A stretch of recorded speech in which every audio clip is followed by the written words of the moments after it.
Contracts. Business law. Contracts part 2. This is an example of fraud. P appointed A as his agents to sell the car for at least 100,000 for 10% commission. A was able to sell the car to B for 120,000. A did not reveal it to P, and he only turned over the amount of 90,000. 100,000 less 10% to P. A is guilty of fraud by concealment, because under the law, an agent has a duty to reveal his principal everything that transpired in his transaction. The following acts are not considered fraudulent: usual exaggeration in trade when the other party has the opportunity to know the facts; mere expression of opinion unless it is made by experts whose special knowledge has been relied upon by the other party; misrepresentation by a third person unless it is created substantial mistake and the same as mutual; misrepresentation in good faith. Undue influence occurs when a person takes improper advantage of his power over the will of another, depriving the latter of reasonable freedom of choice. The confidential, spiritual, family, and other relations are taken into consideration in determining undue influence. The fact that one of the parties to the contract is suffering from mental weakness or ignorant or in financial distress may make the contract voidable on the ground of undue influence. In the case decided by Supreme Court, the sale of parcel of land for a very low price was declared annulment on the ground of undue influence because the sellers, who are members of the cultural minority, are considered ignorant. Wow. Object is a subject matter of the contract. The objects of the contract may be things, rights, or services. Future things may be object of the contract but not future inheritance. The following cannot be object of contract: things or services which are outside the commerce of man; future inheritance; things and services which are contrary to law, morals, good customs, public order, and public policy; impossible services and intransmissible rights. Cost of or consideration is the essential and impelling reason why the parties enter into a contract. It refers to the prestation to be performed by one in favor of the other, or the things, services already delivered, rendered, or the liberality of the benefactor. It is an essential requisite of the contract because generally a person agrees to give something or render some services to another only if the other will give or do something in exchange for it. However, if the contract is gratuitous, the reason of a person for entering into a contract is his liberality. Motive is different from cause, and distinctions between the two are cause is the essential reason why the parties enter into contract, while motive is the indirect and remote reason why a party gives his consent. Cause is always known to the parties, but motive is not. Cause is the essential element of the contract, but motive is not. Cause affects the validity of the contract, while motive does not.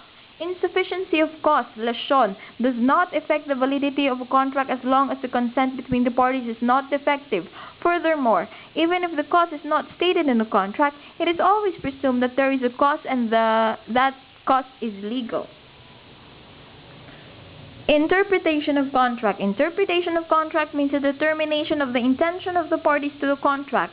It is necessary only when terms and stipulations in the contract are ambiguous and not clear.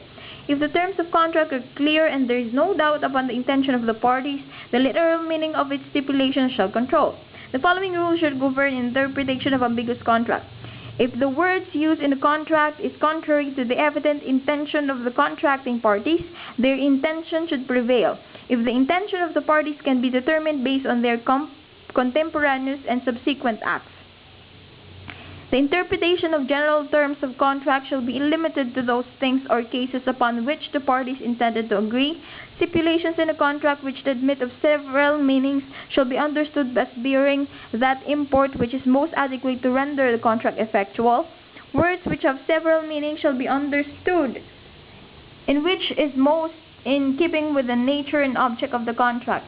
The usage and custom of the place where a contract was executed shall be borne in mind in the interpretation of ambiguities of a contract, and shall fill the omission of stipulation which are ordinarily established.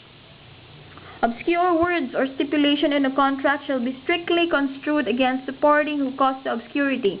If a gratuitous contract is ambiguous, the lease transmission of rights and interest shall prevail. And if an onerous contract is ambiguous, the doubt shall be settled in favor of the greatest reciprocity of interest. Simulation of contract. In a declaration of a fictitious agreement deliberately made by the parties in order to produce the appearance of a juridical act which does not exist or indifferent from their true agreement, it is feigning that which is not true. It must be absolute or relative. Absolutely simulated contract is purely fictitious and the parties do not intend to be bound by their agreement. A contract which is absolutely simulated or fictitious is inexistent, void, because it lacks essential requisites of consent, object, and cause. Relatively simulated contract is one where the parties only hide or conceal their true agreement. The contract in this case is valid as their true agreement.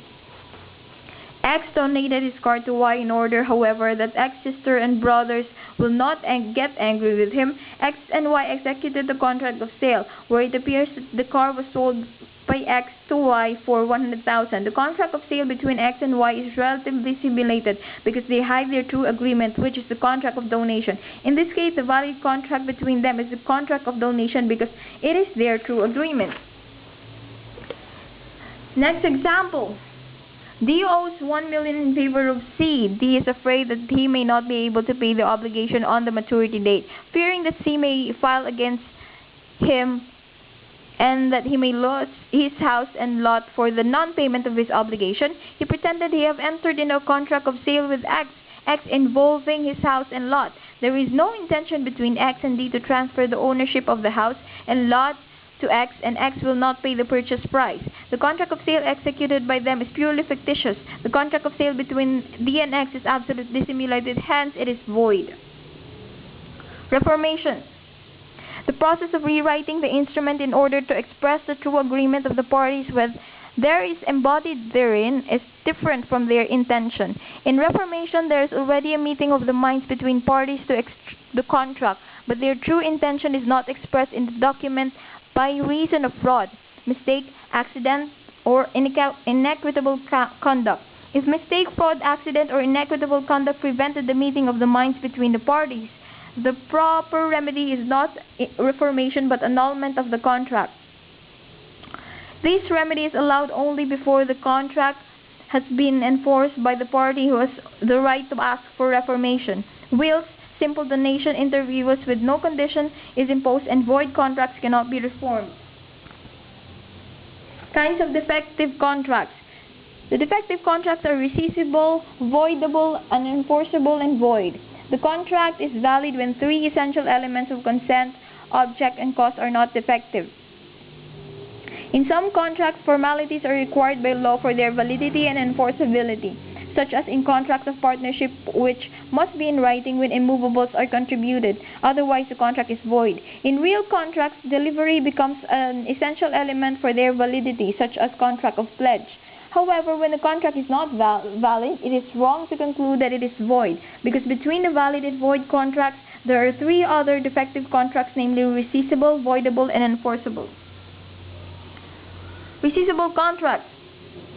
In rescissible contracts, there are no defects in the essential elements of the contracts, but damages or injuries are suffered by another person, such as the ward whose property is alienated by the guardian with a lesion of more than 1/4, the absentee whose property is alienated by the administrator with a lesion of more than 1/4, the creditor who is defrauded by the debtor when the creditor cannot in any other manner collect the claim due to him, the plaintiff in a case where the property under litigation is alienated by defendant without his consent or without the authority of the court, and in other cases expressly declared by law to be subject to rescission. Rescission is the cancellation of a contract and the return of the parties to their original position, and is as if no contract has been entered into. It is a subsidiary remedy which will only be allowed if the injured party has no other means to recover the damage done. It will not be allowed also if the party seeking rescission can no longer return what he must restore to the other, or when the property is already in legal possession to a third person who acted in good faith. Rescission shall only be to the extent necessary to cover the damages costs, and action for rescission must be filed within 4 years, which will begin as follows. In the case of wards, the action must be filed within 4 years from the time guardianship ceases. In the case of absentees, it must be filed within 4 years from the time his domicile is known. In case of defrauded creditors or plaintiff, within 4 years from the discovery of fraud committed against them. Voidable contract is one wherein the consent of the parties is defective because of incapacity, mistake, violence, intimidation, and fraud, and undue influence. As previously discussed, consent to be valid must be intelligently, freely, and voluntarily given. When the consent of one of the parties to the contract is vitiated by any of the aforesaid vices of consent, the contract is voidable. A voidable contract may be ratified, and once ratified, it is cleansed of all its effects, and the right of action to annul it is extinguished. Ratification is the act of means by virtue of which an efficacy is given to the contract which suffers from vice or curable nullity. Only the injured party or the guardian of the incapacitated can ratify the contract or ask for its annulment within 4 years, which shall begin in the case of minor and other incapacitated persons from the time guardianship terminates. In the case of violence, intimidation, and undue influence, from the time the defect in the consent ceases.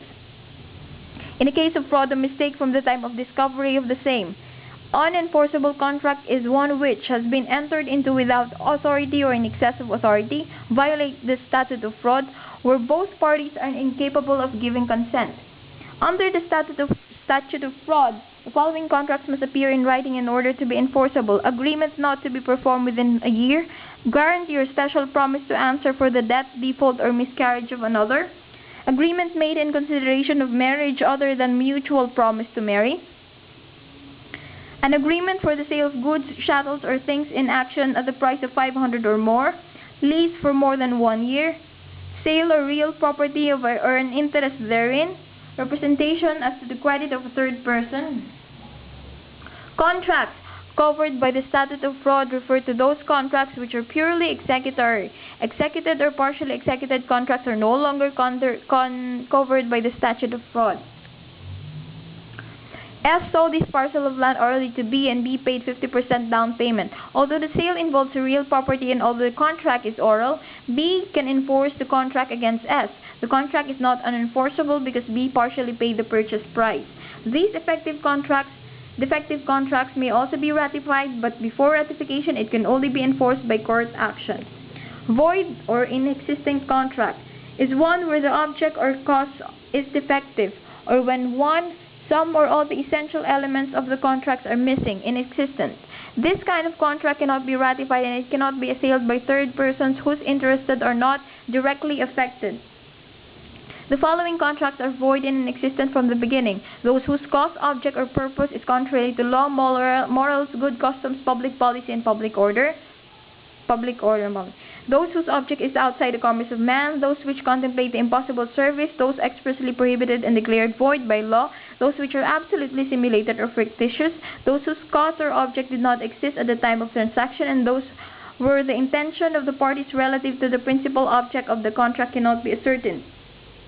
Letters E, F, G in the foregoing contracts are in existence or lack of one or some of all essential elements of contracts, while letters A, B, C, and D are void because the object or cause is defective. The illegality of the contract may be illegal per se or illegal per accident. Illegal per se means that contract is illegal because it is wrong by its nature, such as the contract to kill a person or to rob a bank. Illegal per accident means that the contract is illegal because it is prohibited by law, such as contract of sale of parcel of land acquired under the Comprehensive Agrarian Reform Program, or the contract of establishment of a piggery is inside a subdivision. When the contract is illegal, the act constitutes a criminal offense, and both parties are guilty in pari delicto, and they shall have no action against each other, and both shall be prosecuted. If the contract is void because it is prohibited and both parties are in pari delicto, there shall also be no action against each other. These rules shall not be applicable if only one party is guilty or at fault and the other is innocent and incapacitated. When the contract is not illegal per se, but is merely prohibited, illegal per accident, and the prohibition is designed from the protection of the plaintiff, he may recover what he has paid or delivered if public policy is thereby enhanced. In case of divisible contract, if the legal terms can be separated from legal ones, the latter may be enforced. The action or defense of the declaration of the inexistence of a contract does not prescribe.